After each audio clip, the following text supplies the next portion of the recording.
An interesting backstory. I think it's important that everybody knows about the Wizard of Oz.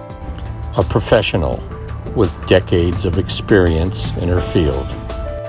I'm a psychotherapist who works pretty much exclusively with law enforcement officers, as well as other first responders. Strong opinions and a definite point of view. What people see on the streets, this job, is not normal.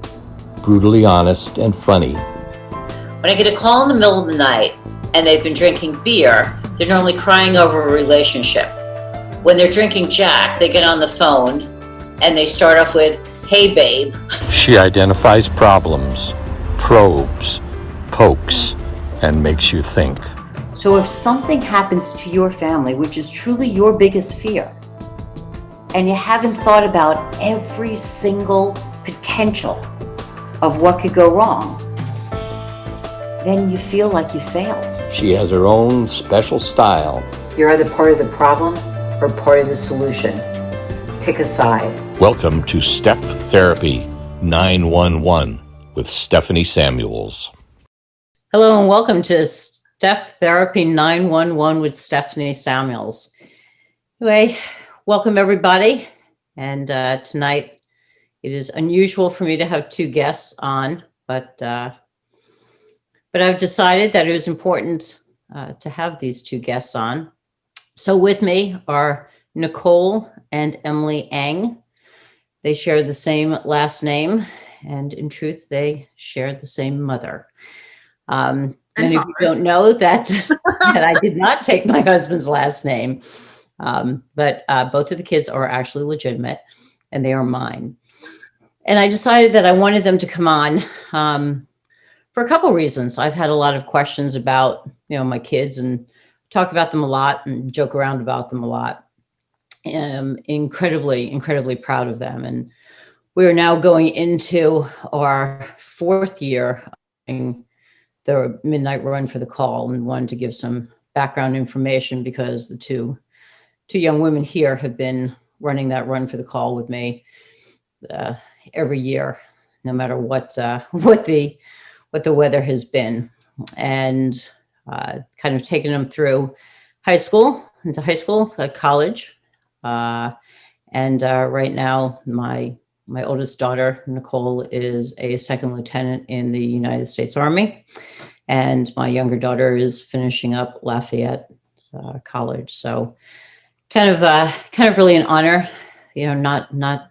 Not every day do parents get to have their children on, and it's really not about bragging rights. I think that they ended up, in spite of me, becoming really incredible kids. And as much as I tease about having a mentally ill mother, and that if you really want to raise really stable kids, I believe that kids have to stabilize if their mother's crazy. So there's probably some truth to that. But I think that the craziness has also been part of the resilience, as well as some incredible values that we're able to give in some really trying times. So anyway, I wanted to welcome both of you. You guys have both ended up with incredibly responsible positions. When CopLine was founded, and we are going to talk quite a bit about CopLine, because there was kind of the agony of defeat, which grew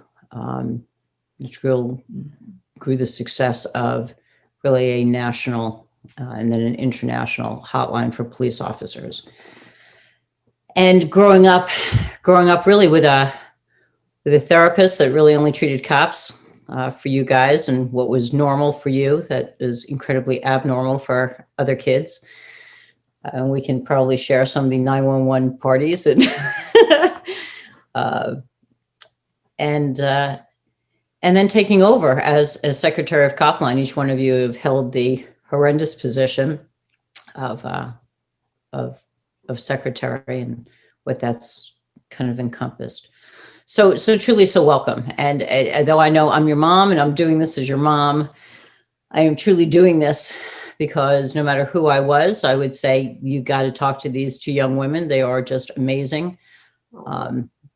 And and have achieved so much in such a short period of time. So anyway, welcome. So I guess I'm going to start off, Nicole, with you and kind of ask you kind of some questions. I remember when I asked you to be on the board, when I asked you to be secretary, you were how old? I honestly, I don't remember. Were you 17? You're either 17 or 18 when I believe I was 18. to come on the board. I think, were you freshman at Lafayette? My earliest memory, honestly, being involved with CopLine as secretary was my sophomore year of college, but it could have been, like, the position could have been held earlier. Okay. What do you remember when I asked you to be secretary? I remember being extremely proud that you wanted me to be a part of something that you had grown from infancy and that you trusted me enough to be a part of it. I was also nervous because I didn't know what that entailed. And I just remember it being fun to just design all the products for the run. And then as we grew, it becoming extremely stressful as kind of my responsibility grew, because I also took over as interim vice president, and I was reaching out to all these really important people as this like 19-year-old in college that had no real connection to the police world other than my experience growing up with you. And that was overwhelming for sure. But then obviously overwhelming sense of pride to just be a part of something that you created. I know a lot of people have asked me, whether or not I had, I'm married to a police officer, and and kind of what, why police, and I'm wondering whether or not you get that, is when people found out that you were with CopLine or what have you. Did anybody ask either one of you, whether your mom or dad were police officers? Yeah, all the time. I mean, I get, like, when I say I'm a part of CopLine and they're like, why? Or, I grew up around police and people are like, why? Is your dad a cop or, whatever. But my mom works for police. And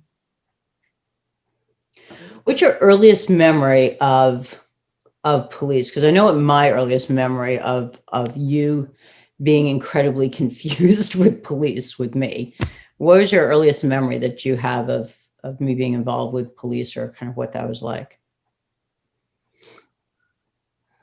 I remember getting picked up from what was it, preschool, and having like a safe word with the person that was picking me up, and then like she drove me to get a haircut, I think, and I was like in the back of her car. Like I was I was young, so obviously I needed to be in the back seat, but just this like random person picking me up and like communicating that safe word, so that way like I knew she wasn't a stranger, but I also knew her, so it was like this really weird experience as a child. But obviously like she was a police officer, and that's how you knew her. But I think that was like my earliest memory of like police officers are also friends, not just bad, like, or people you try to stay away from. Yeah, which is an interesting perspective, because that is the perspective really of the general public. Yeah. And I'll give you the backstory. So I was having my hair done, and the hairdresser was running a little bit later, and I was in foils getting highlights, and I'm like, holy shit, I've got to pick up my kids. Like I'm also this mom. So I'm like, okay, who do I have? So I'm like, all right, Officer so-and-so would certainly understand. I'm like, hey, Nicole's at school. Can you get her? She's like, absolutely. I'm like, here's the safe word. She won't come with you otherwise. And so that's why you were correct. You're brought to the beauty parlor where I was probably then out of foil. So, but if just going back to the police officer friends thing, I think it's so weird when I talk to some of my friends or my peers and I ask them like what experience they have with the officers, and normally they're negative. But for me, like, police officers are my friends. Like I have such a great relationship with them, and it's honestly like weird when I see a police officer in public and I'm like, hey, what's up? And they're not like, oh, hey, like, because that's like, we just joke around with them. They're super fun. Like, and I get to see the fun side of them. And I've really had no experience being on the other side because I'm a great driver. I haven't been pulled over, stuff like that, Not legitimately. Exactly. And what's your first memory of kind of the world with policemen? I think it would have to be the second grade Henry and Mudge trip. And I thought it was in the town over, which is like a normal town that I've been to with you guys as a family. Yeah, pretty safe, you know, like the normal town. Little did I know it was in a town I'm still not allowed to go to as a 21-year-old. And I told her, and she signed the permission slip and then read over it and said, Emily, this is not a Manalapan. Like, what are you doing? And I was like, yeah, but it's fine. It's just like a town. I'm on the bus. Like, I got everyone with me. She's like, you're not allowed. I'm like, this is only total allowed on a bus. Like, we were never allowed to take the bus to school. That was dangerous. So I had a bodyguard, quote unquote bodyguard, follow me. And when questioned who was following the bus and maybe we should tell the teachers in front of us, I was like, oh no, I know him. Like, we're good. Yeah, like wave to him. He's cool. Like, I'll wave back. And then he had to sit next to me at the play. And the kid next to me was like, who's that? I was like, oh, don't worry about it. His name is Sean. Like, we're good. He had to go out to get he forgot his granola bar. So he had to go get that. And I was like terrified that he left me. And I was like, oh my God, what happened? If something happens, my mom's going to kill me. Yeah. And then when we got back, it was all normal. He just followed the bus back, ended up hitting on my teacher. A little weird, but yeah, that was my first memory, second grade. So a little bit of that backstory, so I don't seem completely nuts, although I think I am probably completely nuts. So, you know, people have always asked, you know, what kind of toll does my job take on me? And, you know, as you guys know, I don't have the luxury of not knowing what I know. That I had debriefed, unfortunately, enough fatal car or bus accidents that unfortunately for me, the anxiety of putting you guys on a bus became really significant. So sending you to Trenton was also going to be significant, is one of our highest crime rates in New Jersey. So the people that I see have all different statuses. They're active police officers, they're retired, some are suspended with pay, without pay, or whatever. So this one officer, so I try and start with the ones that have been suspended without pay so that I can help them out. So anyway, so being a bodyguard, I was actually able to, quote unquote, bodyguard.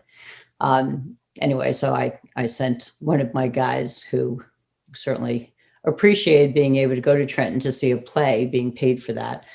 We've had others that have gone to New York City to see Broadway shows, which have also been quite exceptional. And but the other, what? And when you were in second grade, were you like embarrassed, or did you think it was weird? But I always thought it was super cool that I had this like bodyguard protecting me. Well, at first it was like, yeah, like he's with me, back off. And then when they're like, oh my God, he's my friend, I'm like, no, he's not. Like, he doesn't care about you. No one cares about you. It's all about me. He's only here for me. And they're like, and he was like being nice and whatever. And I was like, you can't forget about me. Like, it's all about me. But yeah, but I never remember being ostracized or embarrassed that he was with me. No, I mean, like, of course it's going to be awkward at first where it's like, yeah, like he's with me. Like everyone's like questioning who he is and whatever. But like you've said, like we've grown up with them. They're kind of the go-to, like, if you have a situation, I'm always like, just call the police, just ask them questions. Like, they're not going to get angry at you that you ask them questions. They're not going to be mad that you did whatever. It's just like, they're just kind of there for us, like normal people is kind of how we view them.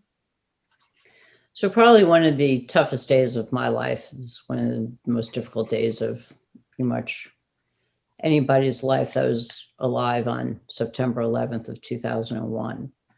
I remember having dropped you off. You happened to be, as you know, you were in a Jewish preschool at the time. Emily, you were too little for preschool. You were home. I had just dropped you off, Nicole, and I was listening to the radio, music, and music was interrupted that a plane had hit, you know, the World Trade Center.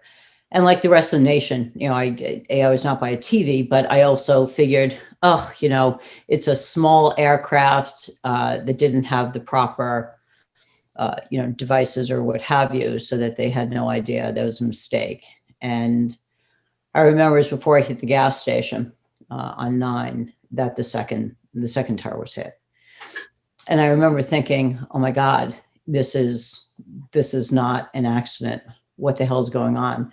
So I got gas because I wanted a full tank of gas just in case we had to get the hell out of there. And then came the news that that the Pentagon had been hit. And I remember just fear like I had never felt it. I had not been a parent during a potential attack. And I remember thinking, oh my God, my country's under attack. And I turned around and I went back to the preschool because I knew there was one thing that I wanted, and it was you, that nobody was going to take my children. I knew that in all likelihood, there was going to be a lockdown. So I remember going in, and they knew that I work with police. And I just remember walking in. I was not pleasant. I had that RBF very clearly on my face. And I'm like, I need Nicole. And they're like, what is going on? Obviously, they knew something. I said, I don't know. And they're like, we're not letting anybody out. And I just remember saying, I'm getting my fucking kid. And I walked in, I got you. We left, went home, dropped you here. And then I had patients. And I remember being in my office and my patient getting a call. It was a female that was in the office at the time. And I remember her looking, I was sitting cross-legged, and I remember her looking at my feet. And she got off the phone and she said, what size shoe do you wear? Like a 9.5. And she said, I need your shoes. I need a to-go bag. How close do you live? I remember, as a clinician, you don't have dual relationships. I don't know anything. And, our country was clearly in trouble. She was going to be deployed for what she thought could be days. And she said, I need every shirt you have of anybody that's ever given you anything with the shows police on it. She says, I've got to go into the city. And I remember her saying, she met you guys, packed up a to-go bag. I'll never forget. She looked at me and she said, your children may not go back to school until I tell you it's clear. She said, I have no idea if they're going after Jews. And it was just one of those moments. You guys are a Jewish preschool. We had no idea what the hell was going on. Mm-hmm. And I remember, Dad, people have asked what my husband does. So my husband works over he works for the United States Army, but he is a civilian for the Army. And he is lovingly referred to as a computer weenie.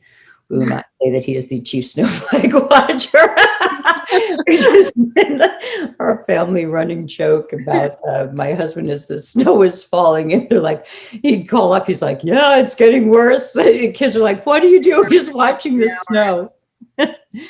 So I remember calling him up that day, and he and I have really done pretty well on, he's been amazing.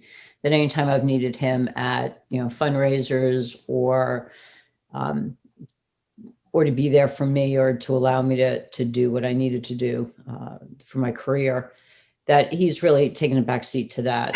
However, on September 11th, I called him up and I said, I need you home. I don't feel safe. I need everybody home. And he said, I'm not coming home. And I said, but you need to get here. I've got to be at the office. I've got to be there for my guys. And he said, the United States needs me to be exactly where I am. I'm not coming home. And he didn't. He stayed at the fort and did what he had to do. So that was one of the things that certainly stood out for me with you guys. What do you remember from September 11th? Because one of the things that the fallout from that, Nicole, which I don't know if you remember, was we could not transition you back. It was brutal. You were now afraid to be in school. You were afraid to be without us. You had regressed really, really significantly. We kept you out for a decent amount of time. Do you remember any of that or no? No, I have this memory of like sitting outside of your office and hearing you cry and being really traumatized because I didn't understand like why my mom was crying, because you had always been this symbol of strength. And in hindsight, I think that played a role in me during the military, because obviously like I was way too young to actually remember or understand the implications, but just like as I grew up and hearing these stories and just feeling helpless and knowing that my parents were actually playing a really important role in defending the country, I felt like I needed to too, in case something like that would ever happen again. I don't have many memories of the actual day though. I was 4. You were 4. Gosh, I was three. So, I've probably never thought about it. I'm actually just thinking about it because it's really hasn't been something that we've discussed like this as a family. When I deal with law enforcement officers, that after critical incidents, I return them to work or what have you, and seeing how they react once they're back in their environment and what their triggers are. Very clearly, what I had done inadvertently is that school was not safe. That you had encoded that, and appropriately so. I mean, I removed you. It was very, very clear that there was significant fear when I got you. Mm-hmm. And I remember in homeroom, you would not be left alone. All you did was cry. You ran to the door. I mean, you were just not the same kid that we had left. Yeah. So there was talk about leaving you back because of it, because socially you were struggling. So I would meet patients actually at the school, Mm-hmm. and I would sit in the room across from you, and so that you would know that I would be there. I mean, my guys are just incredible. As cops, what people don't think about is that they're parents as well. Yeah. And beyond the fact that they're parents, that there's no call more traumatic than a child call. So knowing that you were struggling, there was not one person that was not okay with us going to the school and sitting there, and they allocated the classroom across the way for us. They did whatever they could to try and get you to transition. And then Dad and I traded off. He's always just been an amazing dad. And it was finally one day that you looked at Dad and you said, I'm a big girl now, you can leave. Hell yeah. Yeah, you were done with us. So, it's, I think the gift that we've had is because I'm not a police officer. It's easier for me to talk about some of the incidents. I remember when, not only didn't I let you on buses, I mean, there's a lot of stuff that you guys haven't been able to do. Yeah. And I remember you once saying to me, and you'll probably remember it, is when I didn't let you on the bus and I explained to you why, and said, you can't not know what you don't know, blah, blah, blah, and kind of went on. And you said, but, my best friend Carly, her mom lets her on the bus and her mom loves her just like you love me. So why wouldn't you let me on the bus? Good. I was like, crap. I was like, all right. I'm like, you're right. I said, but the difference was that her mom put you on the bus and thinks you're safe because her mom hasn't had to debrief and go through what I have gone through. And you can't not know what you know. And I would be devastated. And you're pretty good, at that point in time. But I think as a parent, I grew up with parents that their explanation for everything was because I told you so. And I just remember thinking that when I had children, that it did not work for me. I could not think that it was going to work for the next generation either. That I was going to be probably brutally honest in many ways about my own fears, what was going to be safe, what wasn't going to be safe, about responsibility, about accepting responsibility, that there were going to be winners, there was going to be losers, that when it is pouring outside and you are playing soccer and it is clear that you're not going to college on a soccer scholarship, and I have that out of body experience, and I'm like, Nicole, get off the soccer field. And the coach is like, what are you doing? I'm like, she's not David fucking Beckham. Get her off the field. I'm like, it's pouring out. Like, well, we're going to have to call the game. I'm like, call the game. She's 8. For God's sakes, call the game. And you and I, we went into the car and stuff, and they ended up coming back. But it's like, people are crazy. People are crazy. The rest of the world, not us. Yeah. No, exactly. But, I think it also gave you guys a reality. I never set you up to believe that you were special, but you weren't special because of that you could play an instrument as well as anybody else. You were special because you were my kid, if that makes sense. You guys were afforded really unique opportunities that I think now that you guys are, certainly young adults, that you look back on and go, okay, that's pretty cool. Yeah. But certainly while you're going through it, you're like, oh, the Pentagon again, the West Wing boring. And yet you guys ended up with such an incredibly well-rounded background and values. If somebody said to you, how did you end up with the values you did, that we hear people complaining about the youth of today? I'm certainly one of them that bitches about the millennials. You guys are the millennials. So what would you say occurred that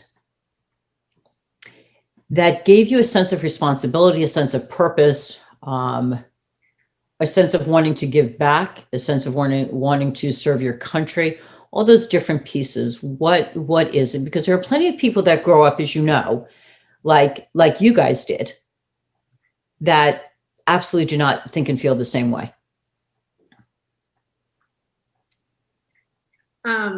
Dead silence. Go ahead. Nicole's face, love it. I think for me, it's just like we weren't handed things. I think a lot of people are like, you have all you do, you had all these experiences. It's because your parents like gave them to you. And that's not the case. We had to do chores. We got $3. One for picking up dog poop, which was the worst thing ever. 4 dogs, it's a lot.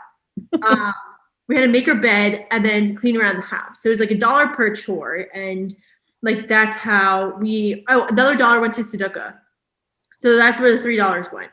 And it was like, I tell people what Sudoku is, because people don't necessarily know what Sudoku is. So basically it's like a charity bin that you collect money. It's a Jewish tradition, Sudoku. I don't know how to spell it, but yeah. But you basically, it's like a jar of money, then you decide where you want to donate the money to. So that's what we did. And a lot of things, it's like, oh, well, the kids I know that are my age are like, well, your parents have this. Like my parents just kind of like expected of me. And like they just gave it to me to let me go out of the house and stop bothering them and things like that. Whereas for us, it's like, if you're not mature enough, if you don't have these responsibilities, you can't get all these things, or you can't do all these things. Mm-hmm. So like the experiences we had, you had to be able to go into the White House and not act like a 5-year-old. And things like that, where it was kind of, I had a difficult time relating to kids my age. I'm like, boys are stupid. Like their intelligence level is incredibly low. So it's just like, that was really hard. But I think seeing 2 working parents where, yes, money doesn't come from trees. Like you see, I was doing the bills for my mom in high school. It was great. So I learned, unlike Nicole, how to write out checks and things like that. Wow. It's like I understood, like working hard. My mom works, I don't know how many hours in a week. And just knowing like, yeah, if we're watching a movie, a phone call, it's like she'll have to go deal with it, but that's the way it is. And like, it doesn't come easy for a reason. What's it like for you guys to be conservative and on a college campus? Nicole, I mean, both of you guys have played, roles at college. Both of you guys are, you graduated from Lafayette. Emily, you're currently at Lafayette. Nicole, you are the president of the Republican Club. Emily, you have followed in that. And Emily, you ended up in truly unprecedented times. What's it been like for you guys to have endured that, and what gave you the resiliency to do so, and do so truly with honor, dignity, and respect? Wow. I think for me, honestly, I didn't think it was that big of a deal. I just knew that like my freshman year, I struggled finding a group on campus that I could relate to. I went to this Lafayette's pretty liberal. It's a liberal arts campus, and it prides itself on diversity, on and I just like didn't really feel. I think a lot of people were trying to find themselves as a freshman in college, and I already knew who I was, and I was very comfortable with that. And I knew I was conservative. I knew I had this mindset, and that was very different than a majority of the other students at Lafayette. So being able to find the Lafayette Republicans and finally have a safe haven where I felt like I could express my opinion and not receive any backlash was pretty cool. And then honestly, that was the most influential thing to me, is why I wanted to become or have a leadership role, is because I didn't want my safe haven, where the only place I really felt comfortable on campus, to die off and not have that for the younger generations or the students to come after me, because it started withering away, and I wanted to make sure that other students had the same opportunity I had.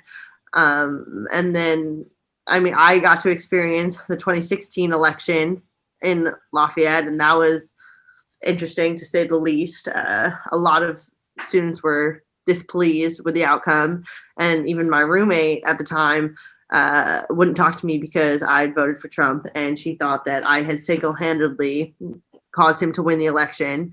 And we finally had this talk about how I was a 20-year-old or 21-year-old female who voted for Trump and yet was not a racist, and that just blew her mind.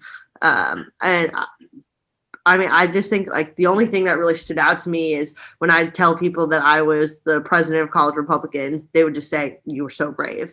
And I didn't really feel brave. I didn't think it was that big of a deal, but to have that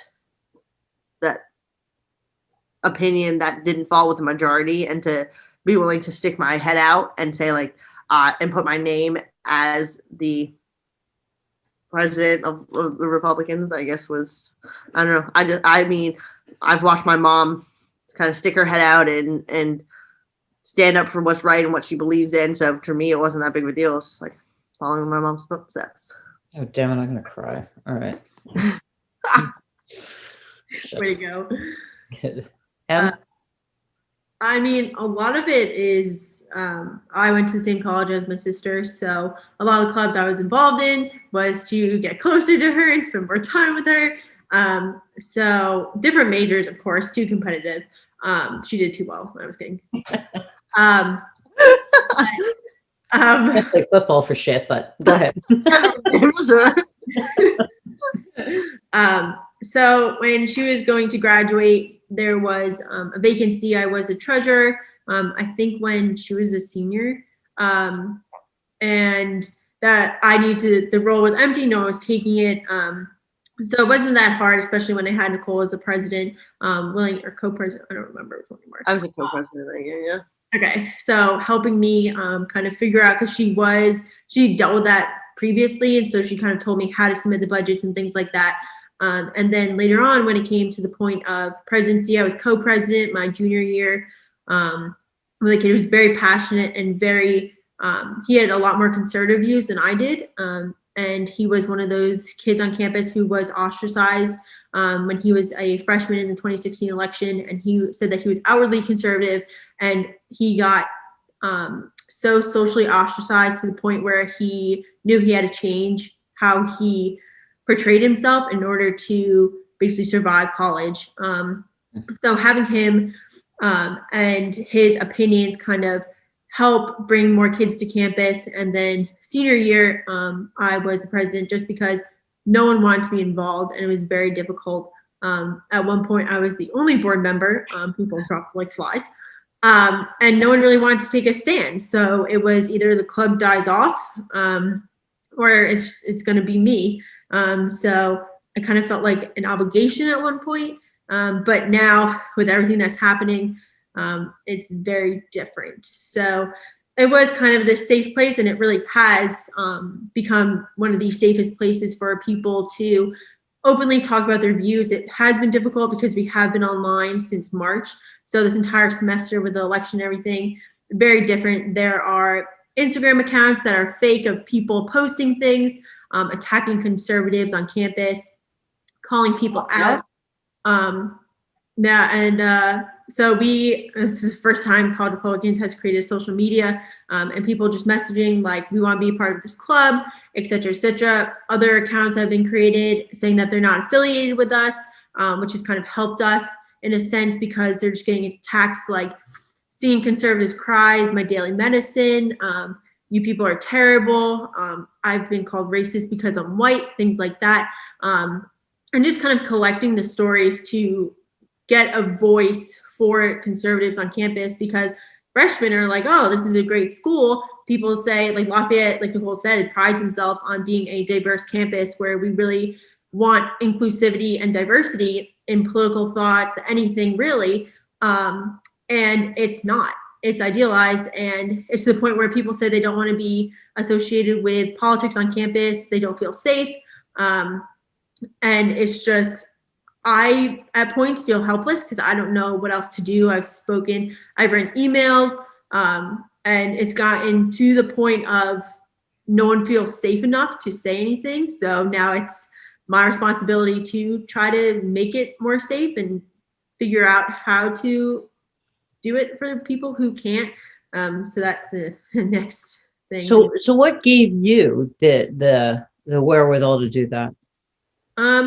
I never think it's you. And Nicole, I guess you guys have been my role models. Everything is always a competition with Nicole. Grades, GPA, school, SATs. It was a rough childhood. But I definitely think it was her and you, where you always just have a voice and you either say it, you'd rather ask for forgiveness than permission. So it's kind of that. Right. Or I'd rather be judged by 12, not carried by 6. Yeah. So that's what we grew up with. But it is. No. You grew up with another expression. We'd go into a store.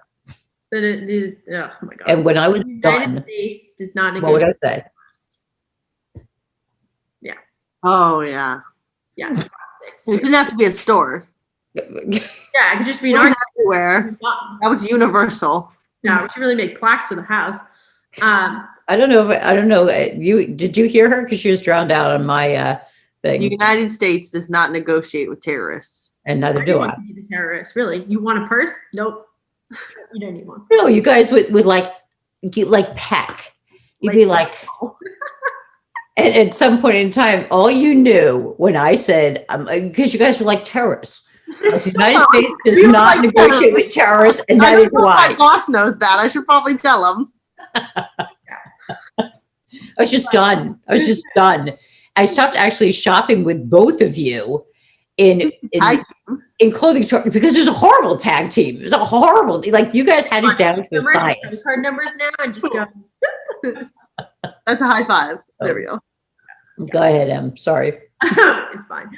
I don't remember where I was, but so you're talking about different, the wherewithal and kind of the expressions that. Yeah. So it's really you being. I mean, I'm gonna say that in the family, you're definitely the dominant, the alpha in the family. Sorry, Dad.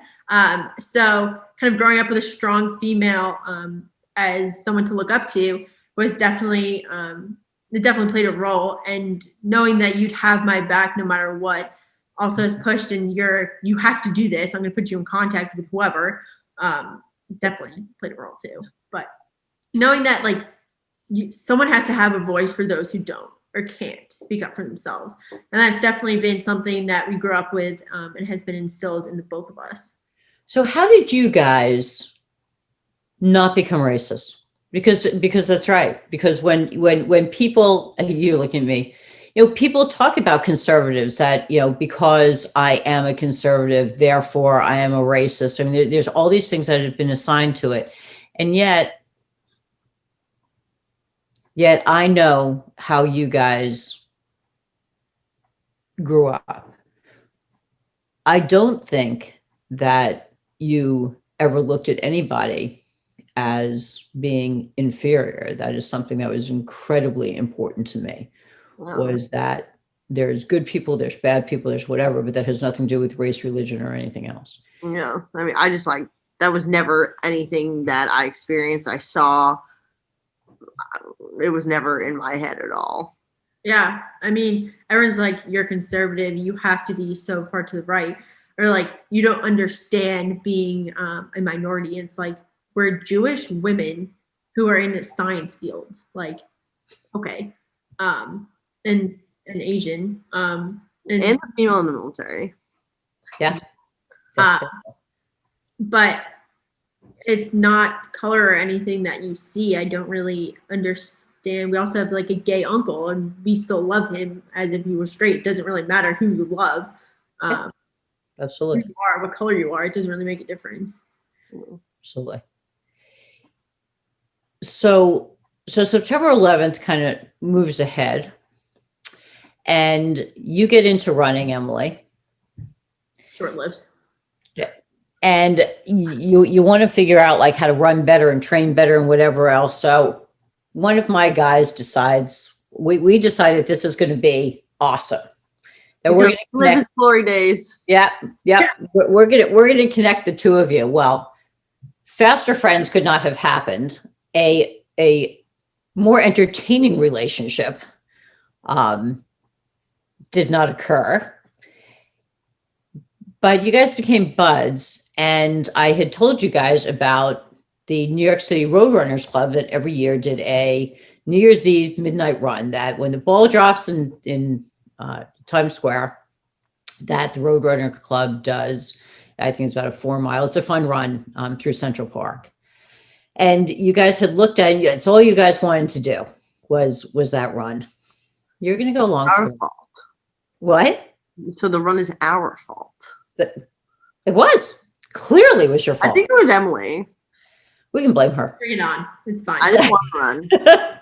She's the younger sibling. Absolutely. We blame her for everything. Yeah, I was and the you also younger, got blamed for tires. everything. Fine. So 2015 rolls around and I get pretty nervous about you guys going into the city. Threat levels, for whatever reason, at that point were up. And, spoke to your buddy who was going to be running it and said, hey, you know what? Why don't we still do the midnight run, but let's do it out here in Jersey. So there's a group of us who went out, where's the coin? And did the run. 4.1 miles, I think is what it was.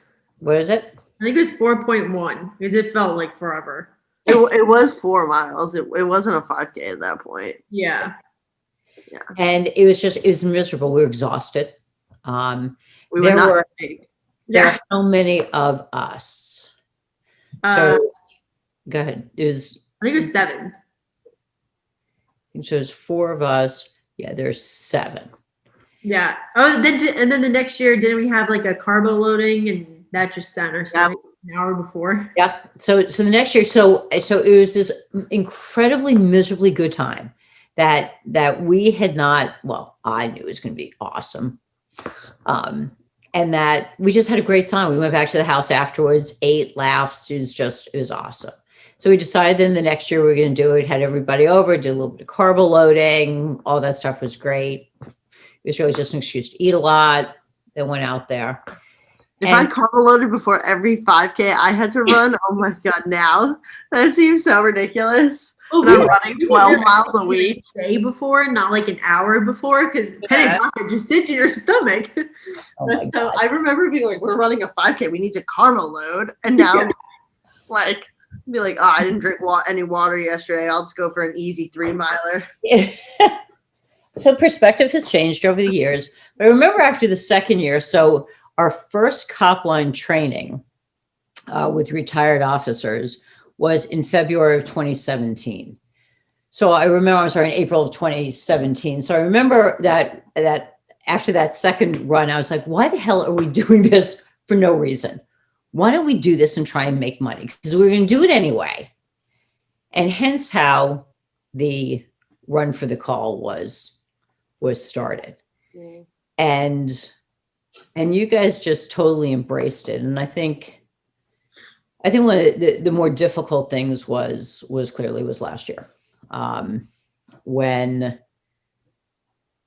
it was, I think, Emily, it was you that had called me up one morning and you're like, Mom, look on Facebook. I think Bird had a stroke. Yeah, I was at my internship and I was on Facebook and I was like, oh my God. So one of the founders of the run was an officer by the name of April Bird. But there are just few things in life that could ever be as funny and as absolutely awesome as Bird. And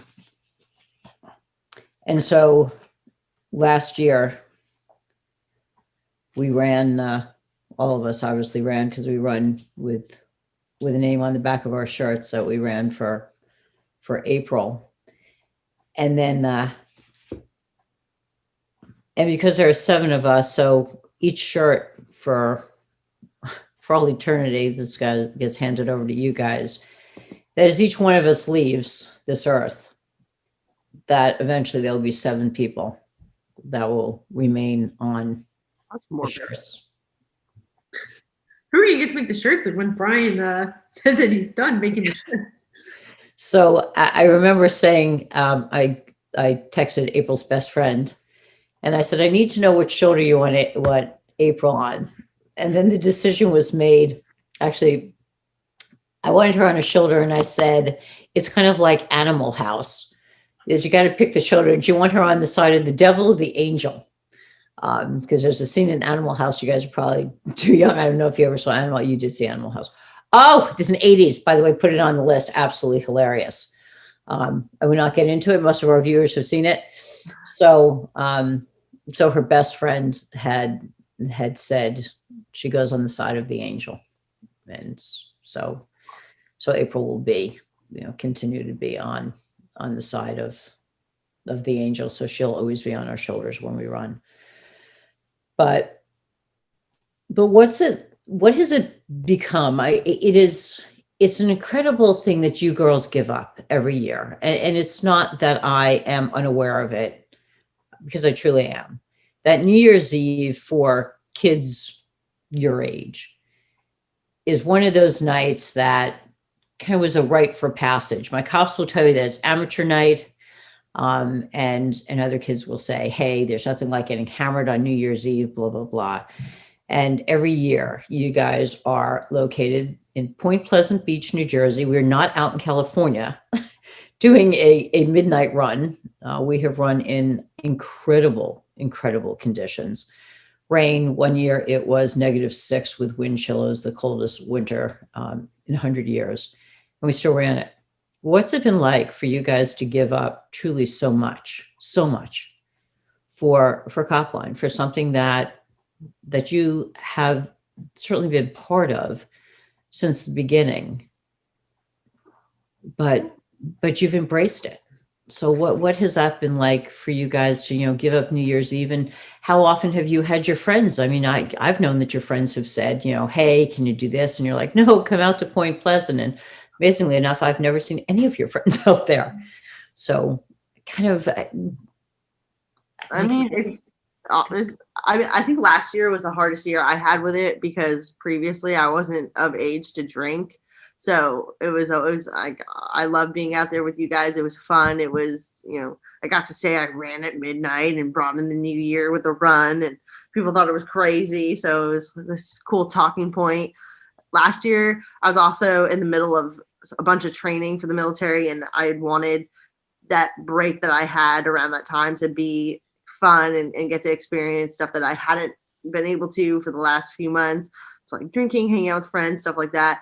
But then I just took a second and thought about not only how important it was to you, because I know it meant a lot to you that I was there, but also just you can drink any day. You can it's honestly now, like, I don't care. It's not a big deal to me, and I'm happy and proud to be there, and it's still fun. Now the conditions are where I'm at. I run worse, so it's fun, and it's worth it. I have no regrets giving up or second thoughts about giving up my New Year's Eve to go run with my family. Thank you. Em? Yeah, no, I definitely agree. As fun as it is to hang out with friends, it's hang out with friends who you stay up till like 5 a.m. talking about whatever, or you bring in the new year with people you may not have met or you've seen from the last year's run. And like every time they pass you, they scream for you, they cheer you on. It's just like the camaraderie of just being there for a run. Nicole and I used to just do runs because we like competition with each other and just because it's fun. And t-shirts, we run for t-shirts. But like it was a totally different environment for the CopLine run. Like at runs, when you do 5Ks, it's all about you. Like it's individual, or if you're with friends, like you stay with them and do whatever. But with CopLine, it's like it doesn't really matter. It's like the 25 of us that are here, and if you do it virtually, like send your times. But it's really like no one really goes for times. Yeah, Like, and yeah, I think you first, but also most runs normally don't start at midnight. They're not in the dead of winter. it's the most stressful thing. And it's always freezing. And they're not like this is it's a fun run. It's not timed. We don't have it set up to be a competition. Also, I think because I like Emily and I started, but I think I was secretary, so I was pretty instrumental, not to like toot my own horn, but in like getting those t-shirts the first year and creating the banners and doing the bibs and getting like the wristbands and stuff like that. So it's kind of also like my baby that I've been a part of and helped facilitate for so long that I'm just not ready to not be a part of it for a year. Oh, Mom's getting emotional. I know.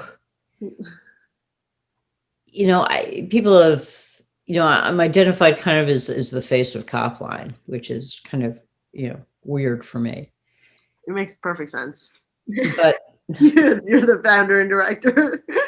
but I think what people really don't understand is that you guys in particular, have had to endure so much because what's going to fall by the wayside, whether it's because of patient load or, I obviously, just life getting in the way of life, that you guys have kind of borne the brunt of it, whether it's, me freaking out that we've got to get bibs done immediately, that there's all these different pieces.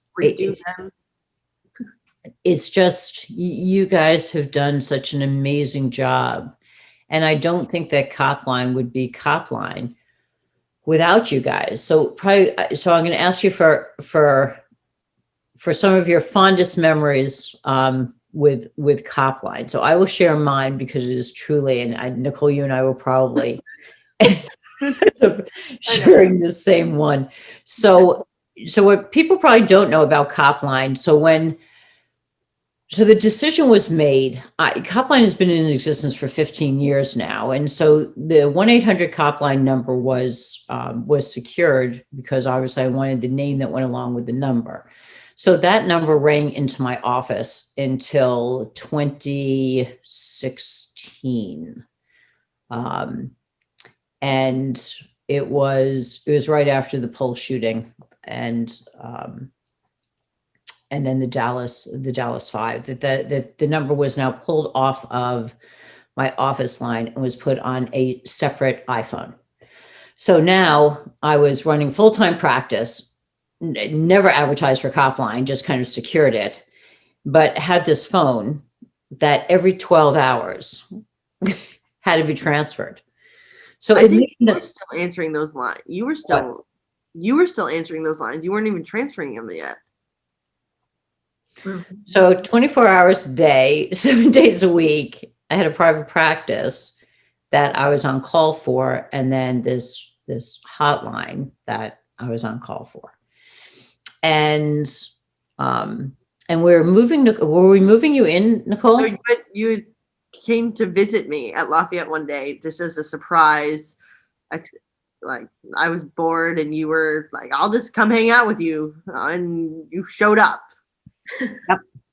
And I had gone to the bathroom. Go ahead. And I had left the CopLine phone. I'm pretty sure I said something about it. I was like, "You're not taking that with you," and you're It like, never rang. "Yeah." You're like, "I'm just going to the bathroom," and needless to say, of course, Murphy's Law, right, Murphy?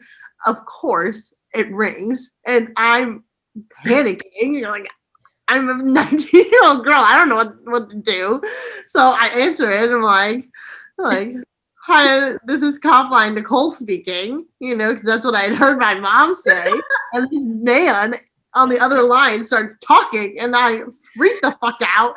I sprint down that hallway. My mom's in the stall.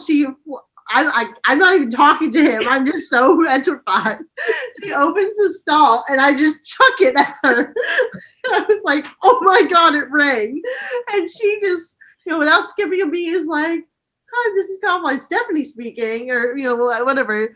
I think because everybody always says we sound alike. I was like, maybe he won't notice.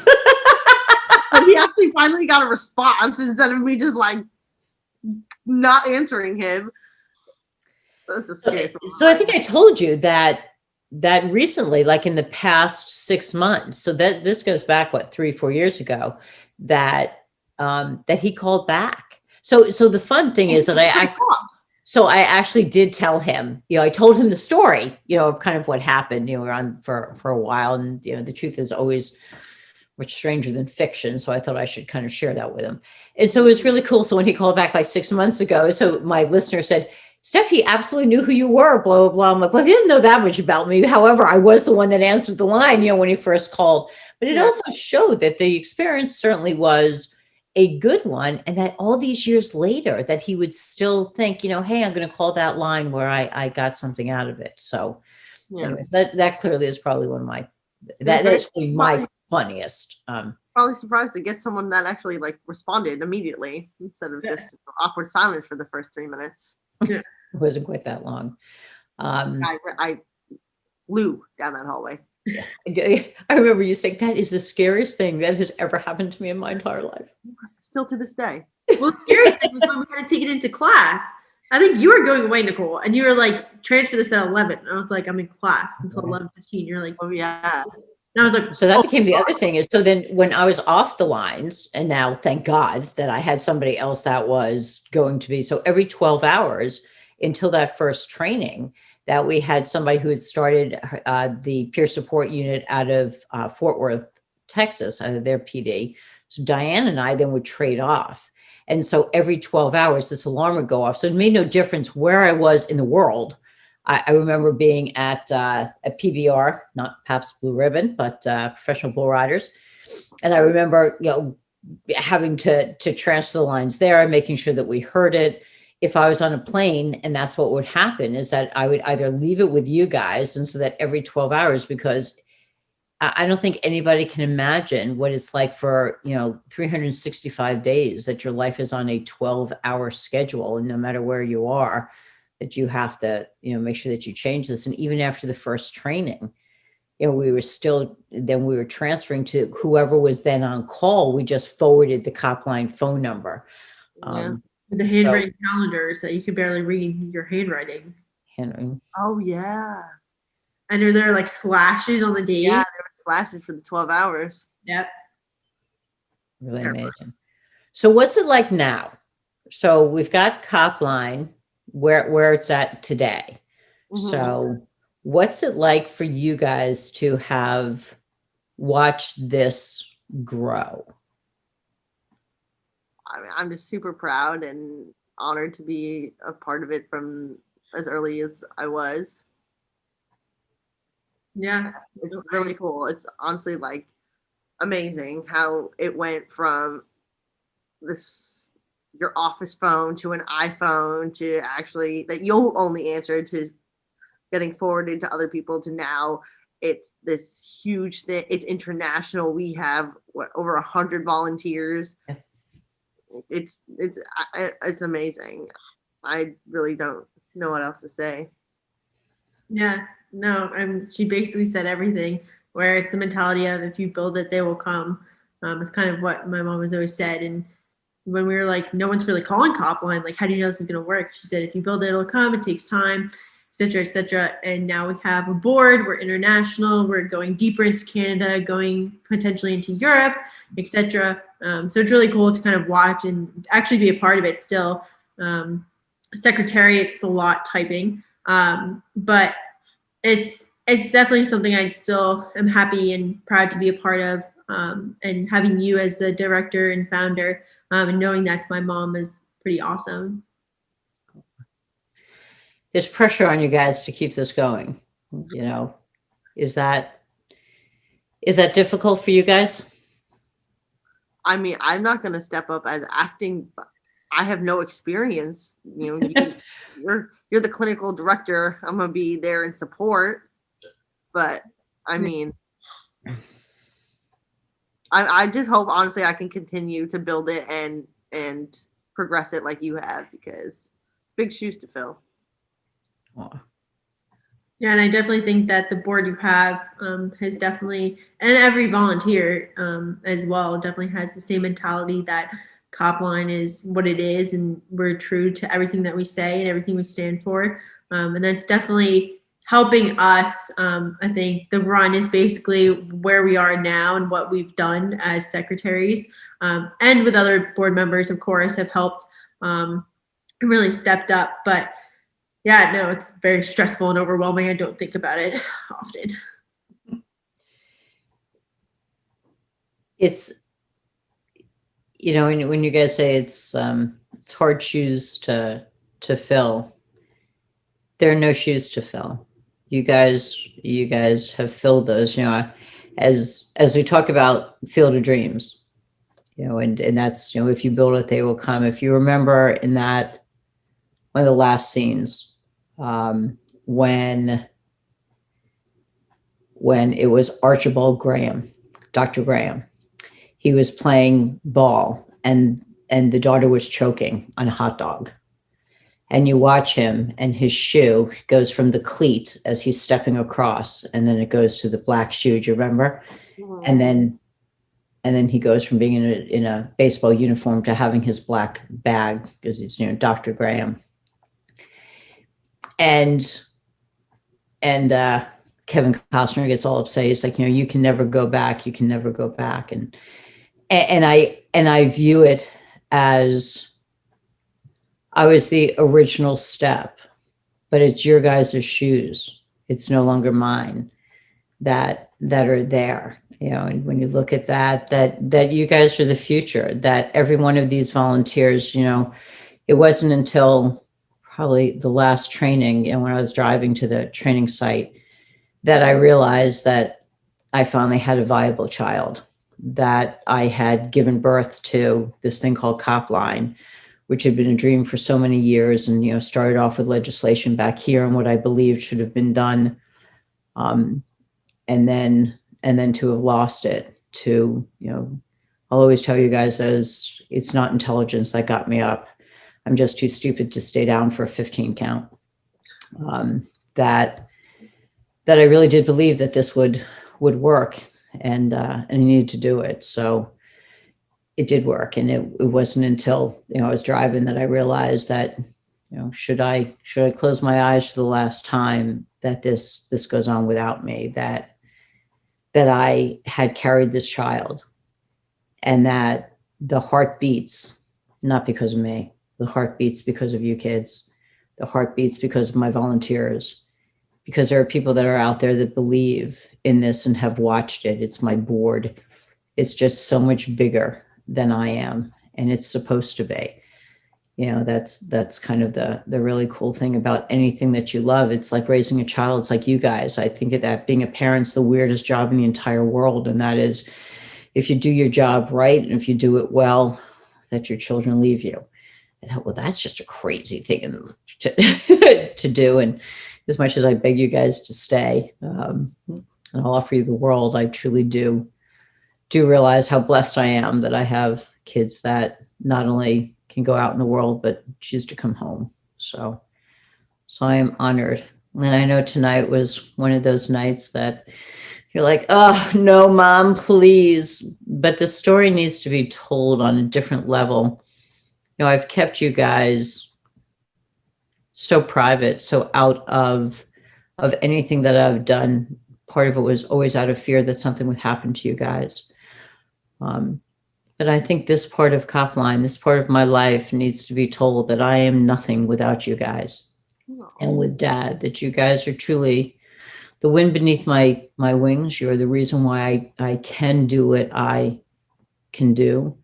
Your motivation for me. And as much as you might look up to me, I admire both of you so tremendously.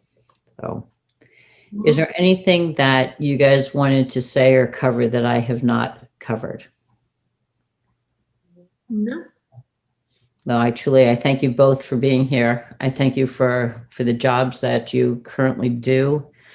I thank you both for being there for CopLine since the first time that it became a idea, went on to a reality, and the true growing pains of the organization, and taking on every role that we needed from just being a board member to a secretary to a vice president to hold a slot to to a secretary, and doing it while you guys were in college and during some of the most stressful times of your own lives, to give it up and to be so selfless. So thank you for being the best part of me. So and everybody, I want you to know that I'm thinking of you for the holidays, and to remind people that holidays can be really some of the toughest times in this country. There's been a lot of loss this year with COVID,